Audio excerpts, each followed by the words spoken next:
So one of the most powerful things that you could do is to utilize your connections or your inner circle or the circle of influencers around you.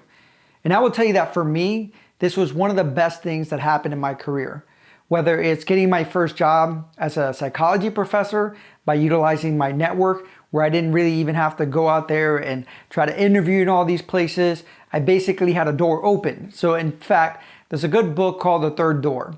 And the reality is that there's always a third door or way in, like a sneak around behind. And the way that you do that is by utilizing your connection that already gives you that foot in the door where the company that you might be trying to get, or even a similar position that you might want to get. Because you never really know who knows who. And it's a lot easier for hiring, even for my own company. If someone comes up to me and say, hey, I know someone that would be great for this position that you're looking for, I'm going to be more keen to look at them, to assess them, to look at the resume when I'm getting 20, 30 resumes. So the same thing happens with anybody in a leadership position. So if they get a referral, they're a lot more open to hire you, to interview you, to see you in a positive light. Because people want to work with people that they know, like, and trust. But they might not know you directly, but they may know the person that's referring you. And if they already know, like, and trust them, that actually seeps down back to you for them to feel the same way about you. So part of this, the first step is to really assess who's your inner circle. And when you're doing this, really don't rule out anyone. For example, I wanted to be a psychology professor. And I had my own thing that I was doing, but for me, a psychology professor really transformed my life. You know, when my brother had passed away, I had failed college, went back. So I always said, I want to go back to the college and teach, at least for a couple semesters, just to kind of give back.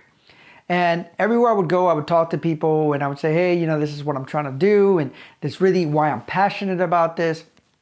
And I was talking to a colleague of mine that we used to do workshop with, and his wife actually was the assistant to the dean at one of the campuses. So I told him what my vision is, what I wanted to create. And because I told him that and how passionate I was about that, he talked to his wife, which then talked to the dean, which then they communicated back to me and said, hey, they're looking for a psychology professor in this campus. Are you interested in applying? And I ended up getting the job.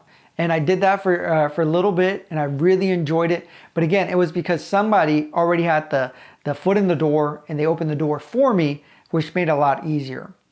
So you might not have a similar situation, but for the most part, it works in much the same way. So when you assess who is in your inner circle, you might see someone that might know someone in that field, or they directly know in that field, or they may even work for the company. So you're not just going to say, hey, I want to know if you can do me a favor. Can you get me an interview or something like that? Because obviously, especially if you don't communicate much with them, it's not going to be very effective. They're not going to be as invested. One of the things that you need to do is try to get to know them a little bit better. Look at their social media. Look at the things that they're into. Maybe try to get that time to maybe communicate with them at some level, or ask them a couple questions. Say, hey, I know we haven't talked in a while. I see what you're doing. And, you know, show some interest in their journey. And for the most part, if you are developing these relationships, even before you're even looking for a job, even if you already have a career and you're not looking to transition, continue to develop these relationships is very essential, because people want to help people, but they have to know how they want to help you. So if you don't have anyone in your inner circle, then think about, where would these people be? And one thing that I used to do is I used to go to a lot of networking meetings. When I used to volunteer in community service. And actually the volunteering community service opened up a lot of doors and opportunity. When I first became a speaker, one of the things that I found was a lot of times I would get my speaking gigs through volunteering, because these organizations used to send their employees to volunteer in a community festival and things like that. So when I used to go there, I used to develop these relationships with them. And then when we would talk about what I would do, they would say, hey, we're always looking for people to come into our organization and bring information that's going to help our team. So that's one of the ways to really connect. So again, assess who's in your inner circle currently, and then assess if you don't have anyone, or if you want to expand that circle, where would those people be? Where do they congregate? Online? Do they, physical places that you might be able to go? But even online, there's a lot of groups, forums. And for example, I'm part of a lot of Facebook groups that are particular to industry. So that's opened up doors for me as well. The second thing is to be respectful when reaching out, and also see if you can help them in any way. Because again, if you can add value, then that's going to help them. Sometimes I'll contact someone that's a business owner that I know that might have a connection and say, hey, I was looking through your site and I love this, what you're doing. I could even see you adding this or whatever it is that I can feel that I can help them with.